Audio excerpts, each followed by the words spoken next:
Hey everybody, it's Chris, North Georgia, doing another video.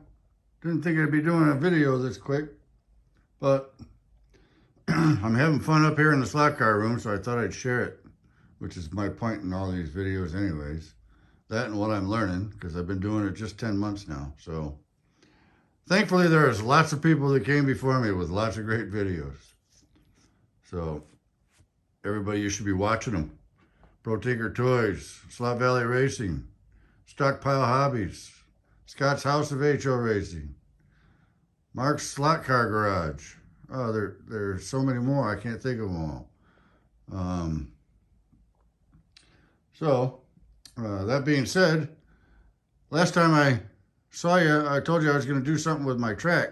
I was tired of all the grass. I put a test piece over there where my helicopter landing pad's supposed to be. And well, I did. I ripped out this whole half. That's why the track looks so funky. And I put it down cork, which kind of looks like sand. To me it does anyways. So I'm letting the last seam dry right there. So everything's kind of tore up.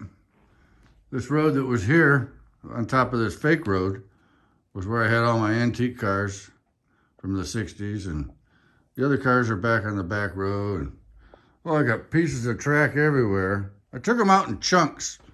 I took blue tape, painter's tape, and labeled them so I know what order they go back into. So I put the bottom tracks on the bottom, and then the next level, because it's got 3 levels at these ends.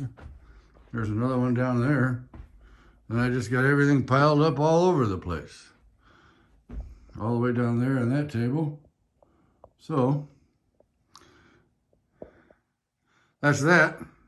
Now, tomorrow it's supposed to get cold. It's supposed to be 27 tonight and a high in the mid 40s tomorrow here. So I'll be spending a lot of time up here. That means today I get to go and turn off the outside faucets, spigots, and drain them so that they don't freeze in the walls. But I'm going to give you a brief introduction to some of that stuff that came in those 3 boxes there and that clear box there from my brother-in-law up in Michigan. He sent me so much stuff to get from the Detroit area, St. Clair Shores, to here, which I'm north of Atlanta. It was like $400 shipping. That's how much stuff there was. I was amazed. So I found all this stuff throughout all these different boxes. Old hop-up kits, full of parts. Old, these pit kit thingies, you know, that store cars from that Aurora Model Motoring had. This one's busted up. Just full of parts. Tires, wheels, everything else. Chassis. So, here's some of the bodies that I have that I haven't done anything with, that I thought I'd show you. Most of them are pretty good shape. Almost every one of the bodies that this guy had, my cousin or my brother-in-law and his friend, had no windshields. So I have to get some windshields. And that's it for that. Okay. All right, there's 1 more, 2 more. 1, 2.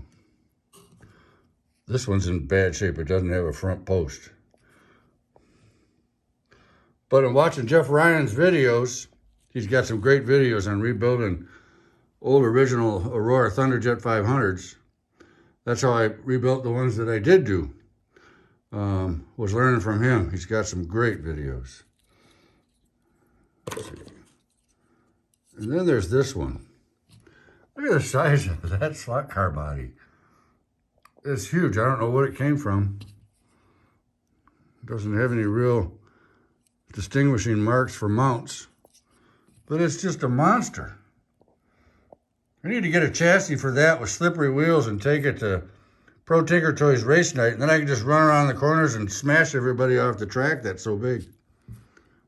So here I got, I think this is an old Ford.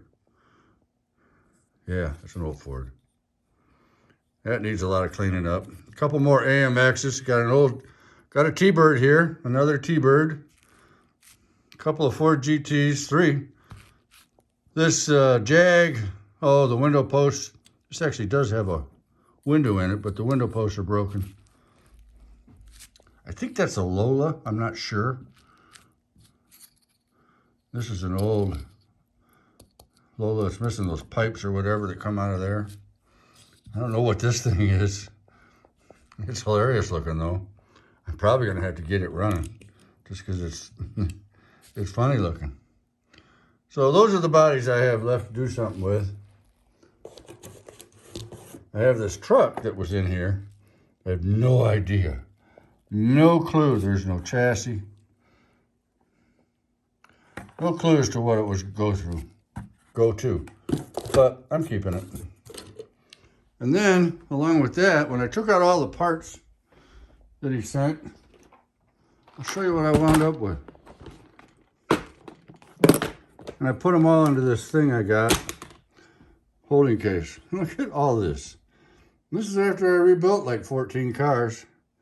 So there's, you know, tires, wheels, axles, gears,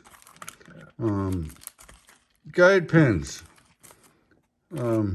rear gears, magnets,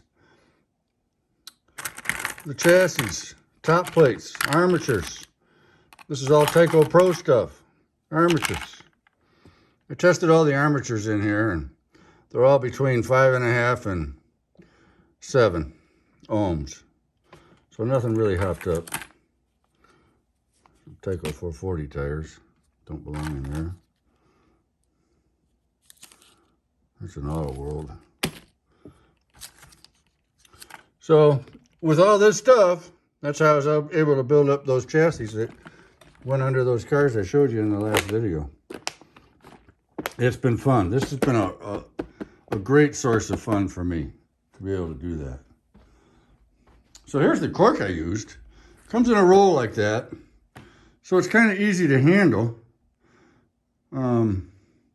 You do have to be careful with cork. It's thin. You can see how thin it is and flexible it is. But it does rip if you pull it too hard. I ripped it. So, but it's easy to work with. And now I'll be able to put down, when I do my lights, I'll show you that in another video, but I've got these 4 signs that I'm gonna put around the track that are lighted signs. And light them up. And I need a flat area to put the way I'm gonna mount them. Raise them up in the air above the track height, which at this end of the track is pretty high. So, by the end of tomorrow, this track will be back in place. And then I can start running cars again and putting down what I want, where I want it. So that's fun. Making changes is fun for me. And learning about doing things is fun for me. So hopefully I can pass on what I've learned to somebody new like me that just came in 10 months ago and tell them where to go to get the information like I found. So anyways, that was it for this video. Just a short one. Say hi, let you know what's going on here, and I'll be doing another one before too long, next few weeks. And thanks for those that have watched and liked and whatever, and the comments. I try and reply to all the comments. If I missed you, I'm sorry, but I appreciate all the comments. And Scott, I will check the far side of the track with my voltage cube when I get it put back together. That was a good idea. So, everybody have a great day, wherever you are and whatever you're doing. And again, thanks for watching. And don't forget to visit those other sites I mentioned early on in the video. Take care. Bye.